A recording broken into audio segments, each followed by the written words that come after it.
tayo dyan. Grabe. Parinig eh, no? Okay. Season 3 champs versus Season 4 champs. What to expect, guys? Grak. Feeling ko Grak na to eh. Grak na this. Totoo. Your team is How about yung mga ano ba bang mga marksman options natin knowing na pwedeng i-ban easily ang Claude? Well, your team is banned. Season 4 champs. Ano ba yung mga marksman options dito for Season 3 champs? You go carry or do you go just yung route naman na medyo Lancelot Link type na assassin yung gusto? Yun ba yung pwedeng natin makita dito? Or possibly? Possibly in terms of pwede rin kasi si JP rin kasi nagla-Lancelot pero syempre di rin natin makakalimutan madalas din niyang gamit yung carry. So possibly baka makakita tayo naman ng yung Lancelot naman para sa side ng Season 4 champion. Pero dito in terms of Season 3, I think tama si Midnight dito labas na ni Laste yung kumbaga yung Grak eh. Yung sana nga makakita tayo ng mga Grak Black ulit na ginagamit niya way back Season 3 pa di ba? Ako feeling ko it's either a Popolin Koopa marksman for this lineup no. Hindi ko sure kung naglalaro si Jeff Cutie forever ng Popolin Koopa or the Granger. Tandaan natin yung Granger ni Jeff Cutie, hindi mo mababayaran yun. Hindi mo matatawaran yung Granger ni Jeff Cutie nung kahit pa yung Granger stats ni Jeff Cutie forever napakaganda. Nagulat ako, kala ko si Prof B. Hindi nga seryoso kasi yung bigote ni Jeff. Sa gilid eh, no? Sa bigote na sabi ko sa gilid lang eh. Pinapati ko si Prof B. Pero kung sa gilid pala si si Prof B. Oy, pero ito isa to sa mga bread and butter na hero din ni Rio itong Esmeralda and somehow isa to sa pinakamalalakas na hero ngayong meta. Galit. Kaso ito problema nila yung Kufra tsaka napakasakit sa loob ko no pag Esmeralda ako tapos may Valir Kufra. Feeling ko settings mo na.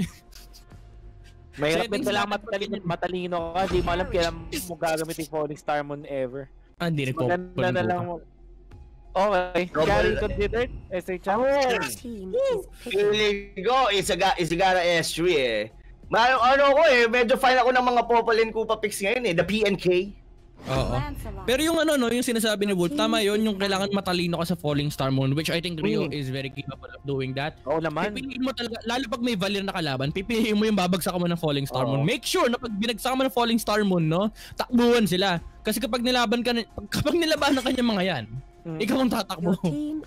Nakita dito kanina, Valir versus Esme, design niya as the Valir na medyo utility type, hindi siya parang core na nilaro. And then you have Yuji, I think, on the Esmeralda. It was a battle talaga na pautakan. Pareha sila, sino una mag-commit ng flicker, sino mag-commit ng tulak agad, mga ganun. Pag nagkamali ka ng tulak bilang Valir, pag nagamit mo agad yung Searing Torrent, say goodbye.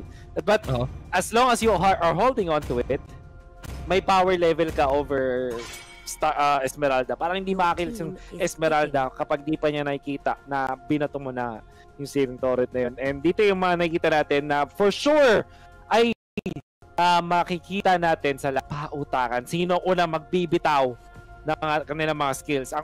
Actually may mga times na mauna siya pa yung nagkamali. Totoo yun. Ang feeling ko nga dito sa game na to, S3 champions sila dapat yung relax kasi meron silang actually they're forced to play the relax game even though they have the Popolin Koopa and Esmeralda kasi ang hirap pa rin talaga basagin ng frontline ng Season 4 champions. Pero there's a certain aspect in the early game that they should be the ones playing aggressive. Medyo contradicting yung idea, pero pag dating kasi ng late game, kailangan safe na sila kasi kayang-kaya silang i-punish ng S4 champs. Pero you need to establish a foundation for this lineup to work kasi medyo gutom sa farm yung Esmeralda at Carry. At the same time, meron ka pang Popolin Koopa, So you should maximize the capabilities of the Popolin Koopa.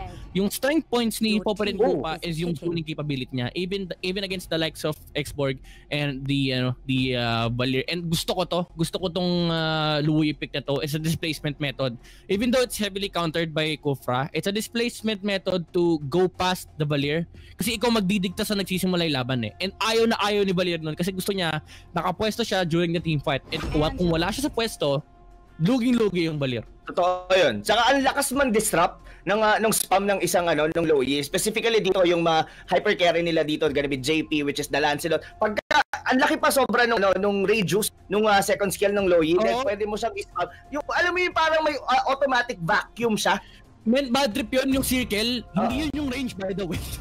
Yung circle yung yung detection ng tawag dito, yung detection ng yin yang reaction, hindi yung nakikita yung circle, guys. Sobrang layo nung nung yin yang reaction. Oo, grabe. Grabe yun, grabe talaga. Say go. So, I just wanted to see, aside from that, yung area control niya ng Liu, it's more about, for me, it's always about the ultimate, kung paano siya utilize ng mga teams. Nakita kasi outside ng MPL, outside ng MCI, yung mga paggamit na ng Liu, matalino pa rin in a way, pero alam mo yung medyo predictable na alam mo magbabak sa likod.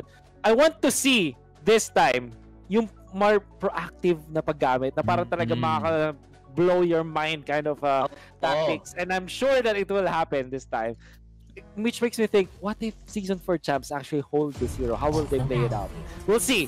Pero focus muna tayo ngayon. Season 3 champion versus Season 4 champion. Is this a game 2 that will force a 1-1 or 2-0 ba? Simula.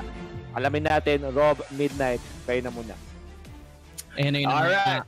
Yun na yung sasagutin natin, Rob. Oo. Gagana ba yung Louis ng Season 3 champions or Season 4 champions yung mga kapagsarkagan ng Game 2 with a very succeeding victory with a 2-0 score? And grabe, nakita agad natin yung display ni Louis. Nasaktan si JP tsaka si Cupra. Grabe, no? Ang sakit. Napatingin nga ako bigla kasi to be honest, hindi pa ako ganun ka-familiar. Alam ko yung in terms of the Loyi, pero yung mga pangalan skill, yung duality, which is yun nga yung yin-yang effect niya. Yeah. Naramdaman natin kagad, kung makita mo si JP kalahati na kagad yung buhay.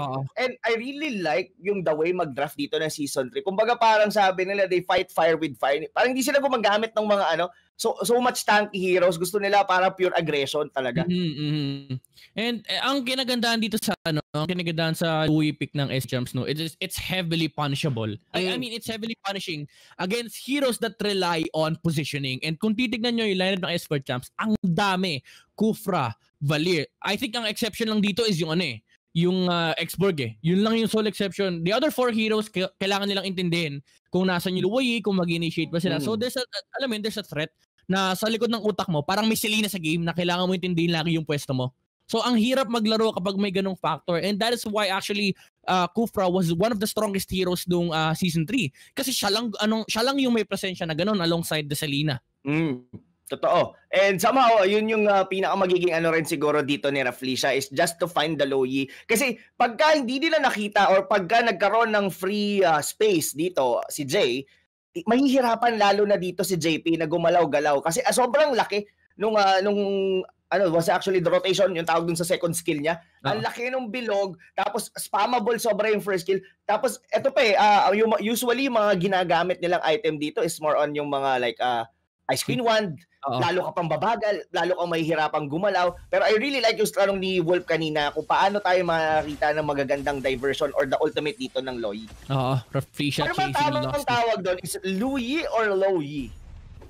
Di ko alam wala pa si Madam Announcer Hindi pa niya ina-announce Dati nga diba, kaya tayo ng Kaja pala, no? Uy, Kiluwash na top lane, Muntik Renzio. Reflex ng Kiluwash naman ako ng kill. Grabe naman yung batuhan. Pero Kiluwash, ang nagawagi dito, sabi niya, ako ang mas pogi sa'yo. Pero joke lang, pares ng pogi. As Season 4 champions gets the first, Season 3 champions gets the first kill of this game. Totoo yun. Akala ko, medyo makukuha pa nila doon si Kiluwash. And now, ladies and gentlemen, another game na naman na medyo maganda ang magiging start ng Season 3 Champions and another game na makikita natin kung paano yung magiging comeback if ever man na makuha ulit to ng Season 4 Champs. Somehow, aggression-wise, I'm really leaning dito sa Season 3. How about you, Midnight?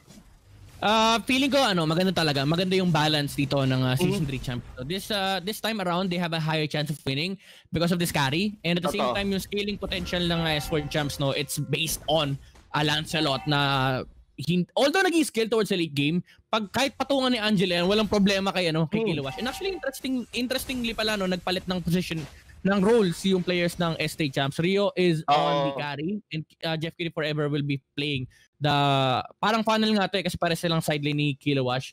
Yun ang plano. Patabayin yung carry and at the same time hindi ganoon kalaking problema si JP kasi nga may Esmeralda. Yep, definitely. Pero yun na nga, like what you said, actually kanina nga akala ko Rio will be the one to use dito yung Esmeralda. Pero yun na, isa pa, yung sinasabi natin kaninang proper timing dito ng Falling Star Moon, isa yon sa magiging problema. Pero ang pinakamaganda rito is paano nga kaya, ito papasok sila dito, talk it about later, pero wala, out muna dito Renzio, pero napatay si Lasty ni JP. I think hindi kailangan yung rotation na yun from Rio. He could have stayed in the middle lane. Probably nakuha pa niya yung 2 kill dito kay Valir at Lancelot. Kasi Xborg pa rin yan. Una-una sa lahat, ang hirap patayin ng Xborg. Pangalawa, ang trabaho ng Xborg sa lane is i-clear lang yung wave. And Renzio will happily give out his life basta na-clear yung minion wave, no? I think sobrang laking ubos na oras for Rio and that's gonna give a lot of space for Lancelot to be able to move around the map. Nakita naman natin in the middle lane, tinetreaten nila si Jay. Kaso yun ang problema. Ang tinetreaten nilang hero is Louis, which is very good against him. JP was caught in the middle lane. Hindi yung Falling Star Moon from Kilowash, I think medyo short yung cast niya ron, no? Hindi na-charge na maayos. Yes, saka talagang nakapag-out. That's actually the ultimate coming from JP para lang makatakas siya doon. So balik muna sila dito sa lane. Pero what interesting this, hindi yata napansin ng Season 4 champion na pwede or posible na nakunin ka agad yung turtle onto the bottom lane. So pinili na lang nila possibly na i-invade yung purple buff dito. Oo, nakakuha ni JP yung purple buff ni Esmeralda. Probably boy pa naman yung blue side. Yung blue buff naman ng ultimate si Rio dito pero with the Purify, he was able to save himself. Pero ito na si Louis! Nakapag-girap niya pero ito pumasok na si JP alongside the Angela. Mapapatay nila si Lusty rito, no? And hindi pa sapat yung damage ni Rio at this time around. Yung Esmeralda hindi nila kasama. So ito, problema si JP pag wala Esmeralda. Yes, totoo yan. And mahirap pa dito is that if JP could be able to snowball into this game, sobrang squishy ang lineup ng Season 3. Kung nakita natin doon, halos kaya niya ngang i-triple kill yun eh. Probably cooldown lang yung mga skill niya. Pero kaya niya pasukin yung even under the tier 1 turret. And buti na lang, ayun na, bumapalag na, Kilowash medyo nagkakamali in terms of the Falling Star Moon kanina. Pero Pat, ang malakas, mukhang mamamatay na siya dito. Pero papasok na Renzio with the last insanity. Pero yung PNK, hindi na matutulungan dito si Kilowash. Oo.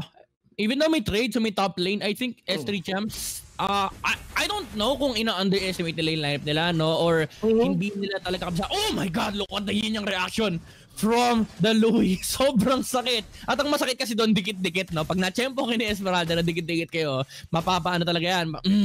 Ang sarap talunan nitong mga heroes na to, no? Pero yun yung kinagandaan sa lineup ng S3 Champs. Ang lalakas nila sa skirmishes, even during team fights. Hindi sila pwede maghiwa-hiwalay kasi nga, again, the biggest problem that they have is the split, the pressure of the Lancelot, no, na pumipitas ng heroes sa side nila. So if you're S3 champions, you need to fight as 5. Huwag mong bigyan ng opportunity na magkaroon ng scaling potential etong Lancelot kasi magkakaproblema talaga kayo sa scaling. Totoo yun. So, ang mas maano kasi in terms of pero dito, speaking of scaling, ginamit na ni JP yung ulti niya dito para lang mahabol si Rio pero masyadong mabilis with the Phantom Step out. So may bandang likod, Jay, sinubukan dito si JP pero siya pa yata yung mamamatay. Si Jay yung naging collateral damage pero si Rio dito ang ina-atake niya. Gonna be roughly siya. Si Fusa kayo sa may bandang likod. Hahabol pa sila. Yung Joel, pumahabol. Midnight, what is going on?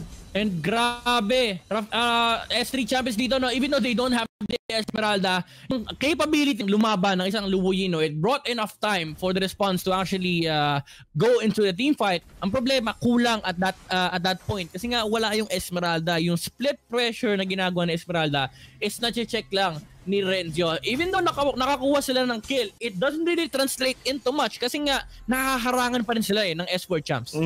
Saka medyo nag-overcommit na rin sila doon yung habol kasi napilitan din gamitin nga si JP yung ultimate niya para lang mapasok. Pero ito, papasok muling uli si JP sa may bandang likod. Rio will be makukuha ba? Pero si Jay, yung unang namatay, si Rio, low on life, hinahabol siya ni Renzo sa may bandang likod pero double kill na dito yung ex-boy. Pero hahabol naman, sabi nila Kilowash dito, wala kaming pake kahit nasa ilalim kami ng tore. But here, Renzo, may immortality pa siya dito. It actually gonna get stopped. Pero double kill! Jeff Beauty Forever, kinakasalig si stretching na rito. si Kyufra, si Raflisha, habol dito sa ilalim ng Torre, yung bola, sobrang sakit, Kilowash will be taken down. It's gonna be 3-for-2 exchange. Sa tingin ko, lumamang doon ang Season 4 champs. Yeah, lamang na lamang yung S4 champs talaga doon kasi napipigilan nila yung scaling ng S3 champs. No? This is still a Lancelot. Tumataas yung damage output niyan and baka mapigilan talaga yung ceiling na pwedeng maabot ng S3 champs. Pero gusto ko lang i-comment si Jeff Cutie Forever. Ang sexy niya doon. Inabot niya sa second turret, no, sa may middle lane. Ang haba nung tinakbo niya, galing siya ng green, yung green sa baba, no, yung katabi ng blue ng kalaban,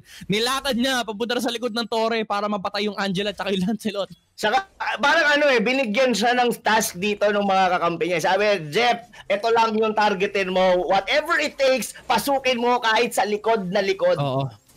Actually, feeling ko nga baliktad sila ng ginagawa. Jeff Cutie Forever should play against the X-Borg kasi kaya niya yon and mas malaki yung amba ni Kilowash on a teamfight pero ito mapapatay ni JP, si Lusty dito, Popol and Kupa, no, and they will immediately translate that into the turtle. Raflisha having a 1v fight affair here against Kilowash pero Jay will help him out pero the main objective is still the turtle, no, panggulo lang to, no. And Jay, hindi nakuha. Retribution is there from JP. TP out, abot pa. And they umabot.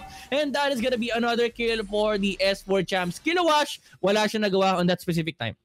Yes, and somehow, no, hindi pa tayo nakakita dito ng like an ultimate na parang talagang kagulat-gulat in terms dito kay Jay. Pero sabi dito ng Season 3 champion, sige, hayaan na muna natin, we could be able to win the late game dahil meron naman, they have this damage with the power spike na manggagaling kay Rio, even Lusty, even Killua. Actually, halos lahat dito sa side ng Season 3 champs, gonna be pwede mong scale up in terms of damage. Yes. So, para sa'yo, Midnight, in terms of late game natin, who would you actually pick dito? Sabihin natin parehas na silang may item. Hands down, S3 champs. Yun nga yung idea. Yun yung idea bakit ganito yung laro nila. They're playing it safe kasi alam nila sila late game. It's just that they missed their early window timing. Kasi ang lalakas na itong mga heroes na to, no? Louis, Jawhead, Popol and Kupa, and sabihin natin yung Carry and Esmeralda, kailangan mag-farm yan. The pressure can be converted to kills and objectives. Yun yung kinaganda sa lineup ng S3. Overall balanced yung lineup nila, no? Pero they're playing for the late game, which is understandable kasi natatakot talaga sila mag-scale up yung Lancelot. Yes, yun na rin. Yun din talaga yung pinaka-rason dito ng Season 3 champ that pero somehow, no, nakakabawi sila in terms of the... Pero ito, JP going in, Jay dito nanganganib. Siya yata yung mamamatay. PNK, he's not gonna be okay. Pero hindi niya matutulungan yung kanyang kampe. Pero masyadong malalim at mainit dito si JP dahil siya na ang binabanatan ng buong Season 3 shot. Nakakatakas na kaya! Grabe, ang swerte, anak ng Diyos si JP, nagkaroon ng Cyclone, ay nakatakbo pa siya. That timing though, nag-flicker out tatlong heroes sa side ng S3 champs para habulin si Lancelot, pero sabi ni Moonton, JP, ako bahala sa'yo. Eto Cyclone Eye. Grabe, no? Grabe. What is going on with our Lancelot players ngayon? Grabe yung mga pinapakita nila. Grabe, sana all, no? Ganito yung Lancelot games. Wala pang panalo yung Lancelot ko, 0-3 na sa bagong season. Pero ang ganda ng pinapakita ng S4 champs, they really understand what they are supposed to do. Si JP, kanina pa niya pinipitas-pitas yung Popol and Kupa kasi literal na walang gagawin si Lusty against the Zero, no? Alam nga naman, kagating niya yung hindi niya naman makagat kasi nawawala sa mga pabigla yung Lancelot. And at the same time, yung mobility, ang pansagot nila is the Jawhead. Pero again, S3 champions, hindi nila nakikita yung condition na yun. Actually, ang labo, medyo malabo yung movement nila, no, around the map. Kilowash is still playing around against Renzio. And si Jeff Cutie Forever na nasa kabilang side wherein he's supposed to be on the other side of the map. That's why S4 champs, they have a lot of room to work with. Ang dami nilang rotations na nagiging successful because of the unpreparedness ng positioning na S3 champs. Mind you, S4 champions may problema dito when it comes to positioning. Pero S3 champs, sila yung nalulugi kasi nauunahan sila pumwesto. And the Lord is now taken by S4 champs, and this is a very, very big problem, no? With their lineup, sa S4 champs, they can definitely assault the base of Season 3 champions. Ang daming pampitas. You have the X-Borg with the last insanity that can go alongside the Lord. And remember yung Lancelot Angela, no? Isa sa mga heavy assaulters yan. Papasukin ka talaga sa base yan. Oo, totoo. Papasukin at papasukin. Sa totoo lang, isa sa nagpapahirap dito for the Season 3 champion. Sabi nga natin, may damage sila dito, pero not enough to be able to bring down Raflisha. Pero yun ang Kilowash, gano'n ka man kakunat, siya pa rin yung unang mamamatay. Rio, yung kanyang savior dito might actually go down. Napapilitan na siyang gumamit dito ng Purify para lang makaalis. Kaya LVJ, siya na mismo yung gustong mag-secure ng kill doon kay Rio, pero out na dito, buhay pa dito yung Lord. Basta likod, Jeff Cutie Forever naghahanap ng pick-off doon. Sino nga kaya yung gusto niyang mapatay, pero siya yung namatay dahil JP na secure. That's gonna be a 2-man down para inside Season 3, mukhang mahirapan silang mag-defend dito, Midnight. Grabe. Alam mo si KLBJ no larong-laro pagkatapos nung push mid, nakakuha sila ng kill kay Kilowash. Nag-flicker in sa likod tapos binatuhan ng puso. Puso. Grabe. Resulta pinasa sa loob. Kasabi lang natin. Alongside the Lord pero JP. Walang Angela. JP. Medyo nakagat siya doon pero dinikit sa pader. Lusty will be taken down mga kaibigan. Namatay dito si JP pero hindi pa hihinto ang Season 4 champ. They could be able to take down yung Torre dito sa ibaba. Rio trying to get one para makakahuli nga kaya pero pinasok na siya dito ni Raflisha. Bumola-bola. Yun na nga, siya yung namatay. Kilowatt na yata ang susunod dahil hindi pa rin sila namamatay dito. Jeff Cutie forever trying or sliding. Dito siya yung naka-double kill. Pero babawi pa sila. Triple kill na rin si Jeff Cutie forever. My God, what a comeback dito in terms of the kills. Pero nakuha naman ng Season 4 champ kung ano yung pinunta nila doon and that's gonna be the inhibitor turrets. Sabi ni JP, sabi ng shotcaster pwede kong pasukin to eh. Kasi pinasok na ng beses walang Angela eh, no? Isa lang, yung isa si Renzio with the last insanity, no? Tig-isa kayo, hindi dalawa sa'yo. Saka you could see how confident JP going inside the turrets. Kung ba ang nangyari, I think it was the bite and the trap from Lusty, yung medyo nag-contain sa kanya doon sa loob. Pero doon mo makikita na gano'n ka-confident na si JP even without the Angela ult. Yeah. Yung ano talaga eh, yung mindset lang na pag pinasok ko to, may backup naman ako eh. Unfortunately, hindi tumalo si Renzio at that time. Meron siya last insanity. Pero Dash is on the top lane, no? The mobility, the mindset, the ability to reset the dash. Okay? Si JP sabi niya, hindi abot ng dash ko. Si Johet, ang gagawin ko, dadaanan ko yung creeps. At pupuntahan ko si Jeff Cutie forever. This is the level of mechanical skill that we're talking with these players, no? Yung yung ability lang to execute those kinds of catches, ganun ka-confident si JP. Unfortunately, on that specific moment lang talaga, nung pumasok siya, nahuli siya ni Popolin Kupa and hindi tumalon din si Renzio with the lost insanity on the export. Pero ito, Raflisha going inside the base. Nahuli na si Louie with the Tyrant's Rage pero mapapatay naman siya ni Esmeralda. Problem is, wala nang pang-control kay JP pero wala ring ultimate si KLBJ dito. No, Falling Storm from Kilowatt. Well, Fusakin dive flipper is there. Balir, tinulak pabalik Rio. Hinahabol si Fusakin dito na mapapatay niya pero the lost insanity is there. The dash is not enough. Pero buhay pa si Rio pero mamamatay pa rin siya from the flames of the X-Borg. Hinahabol sila ni Esmeralda, no? Pero Jeff Cutie forever, alam niya, nandito. Naaamoy niya si JP. Amoy champion. Cyclone, ay na naman, pero di pumasok, pabalik, Kilowash. I mean, Fusakin. KLBJ pala, naku po, binanggit ko lahat ng players. KLBJ, with the ultimate, no? The assist is there, pero tumalon na si Esmeralda. But still, the mobility of JP is moving to for Season 3 champions. Nilabanan pa yung Popolin Kupa. JP, what a play from the Lancelot. Kala mo kayo lang marunong maglansa? Oo, kung sobrang ganda nung Lance ni Rio kanina. This is a very, very stellar performance coming from JP. From the dodge, doon sa unstoppable force ng Johed up until nalilbanan niya yung dalawa sa gitna. Siya pa nabuhay and the Lord will be get uncontested unless panakaw to ni Jay. And I think Raflisha will be checking the brushes right now. Grabe, Lancerist si JP dito, no? The catch, flicker out. Raflisha, alam niya na si Jay lang yung bubuisit sa kanila dito, no? Forced to use the ultimate, pero okay lang yan kasi the main objective is the Lord. Ite-trade niya and every day, any day, no? Yung ultimate niya for the Lord kasi this time around, he will be ready for the push. The immortalities are coming out. JP will likely go for another kill on the Popolin Kupa pero hindi niya burst down this time around. Pero andito pa rin yung kampi niya, no? Pinapasok na, hindi na hinintay si Lord. Kuya Rob Luna, pero napakitang talon from Kilowatt. Expected yung dash ni JP dito, no? Pero the fight is still not over. Jeff Cutie forever was taken down by the Angel. Lost Insanity came out from Renzio. Pero ito na yung Lord. Wala ng skills. Lahat ng players dito, no? The Lord is still alive. Kanyang basag na. And highlights dito sa base ng S3 Champions. Pero yung Lord, tamang objective lang. Bahala kayo sa buhay nyo. And 2-0 is gonna be the score for this series in favor of the S4 champions. Oo, tama ka doon, Midnight. Lanceris nga ang kuya mo, JP. Grabe sa paggamit. And yeah, wow, what a performance ito coming from the Season 4 champions.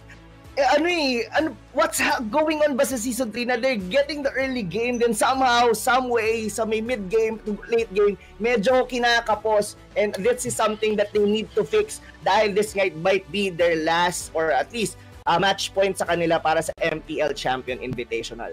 I think ito yung curse ng meta na kasi punong-puno tayo, nagkaroon tayo ng meta ng puno ng assassin, puno ng skirmishes na yung objectives nakakalimutan natin. There's a specific reason why naipasok pa sa funneling si Claude, no? Kasi there are not a lot of tower pushes nung 131 meta. Nasanay yung playstyle, no? Nasanay yung players, individual players that they should play aggressive. Dapat ang hinaharap nila is yung mga skirmishes, yung mga team fight. Pero the problem with that playstyle is you still need to take down towers, no? And S3 champions dito, they did that, pero nakalimutan naman nila yung aggression nung lineup nila, no? Kasi mind you, this was a Popo ng Kupa, this was a Lowy, this was an Esmeralda, pero ang ginawa nila is yung objective pressure eh. Nasa side lane yung Esmeralda, tinatapatan yung X-Borg, and si Jeff Kitty Forever nakikipag-sabayan naman, which is baliktad. Dapat ang laro ng S3 champions dito, no, is overall aggression. Kasi once na mabot tayo na late game, that's the time that you take down objectives. Your lineup is not meant to take objectives early game. Dapat bigyan nyo ng oras yan. Pag dumating yung power spike nyo, use that to get to the later game. Totoo yun. And grabe rin squishy rin kasi talaga yung side dito. Pero yun nga rin kaya yung iniisip ng ating panel host dito, Wolf. What do you think dun sa laban na yun? Grabe. Yeah. Si Lance Reese is king. I think for season 4 champs, mas yun nga, mas may objective taking potential yung ang hirap explain eh. Kasi pare silang meron nun. Wala naman lamang, pero yung sa season 4 champions kasi kung paano nila nilaro, we always say this. Lagi silang merong pang laban and in a way, meron silang pang take na objectives. Kasi every time na meron kang way para mag-engage sa kalaban mo, you always think, what's the next step? And I think season 4 champions, hindi sila kumukuha ng laban na wala silang makukuha afterwards. Yeah. Be it a kill or a turret or a lord or even just yung buffs na makuha nila afterwards. Yun yung priority kasi nila eh. I think ito sila mag-isip. Kaya naman, in a way, hindi sila ma-affect one ever ng all-round bans. Totoo yun. Parang, wala eh, kasi ganito sila eh. This is how playstyle nito eh, no? Kumaga, whatever the lineup is meant to do, nagagawa nila. Kasi nandun yung idea na, okay guys, pag lumaban tayo, objectives ang kasunod. Oo, grabe. I mean, ito yung pinaka-highlight para sa akin eh. Yung pinasok siya dito ni Jeff Cutie Forever, na test niya pa, I think napatay niya pa nga yata Esmeralda dun sa gitna. Tapos, wala eh. All throughout, JP did a very good way. Kung paano mag-Lancelot, tingin ko ito yung pinakamagandang example ng paggamit ng hero. Oo. Grabe. Ano yun, no? Parang Lancelot Angela, meaning na pwede ka maging aggressive. But then again, merong kaninang move na masasabi ko kanina na sobrang lapit. Kasi parang tinatry nila patayin si Esmeralda, si Rafflesia na merong Kufra, pwede na tumalo at any given point. Pero chinard siya, hinintay niya yung moment. Siguro yung kanilang usapan is, okay, hintayin ko na maging up itong skill na to, specific skill na to, I think was Fire Missiles, bago pa siya tumalon. Hindi ka tulad ng ibang player. Ako, personally, alam ko, pag nakita ko nun, cooldown tong skill ko, pwede kong iba to right at this moment. Pero, ang decision making palagi sa Sunsparks is, wait lang, baka naman kasi may mas maganda pang move. Yeah. Parang ganun eh, no? Parang laging merong mas magandang move compared dun sa na sinasabi mo ngayon, lagi nilang ginagawa yung mas magandang move na yun. And I think that's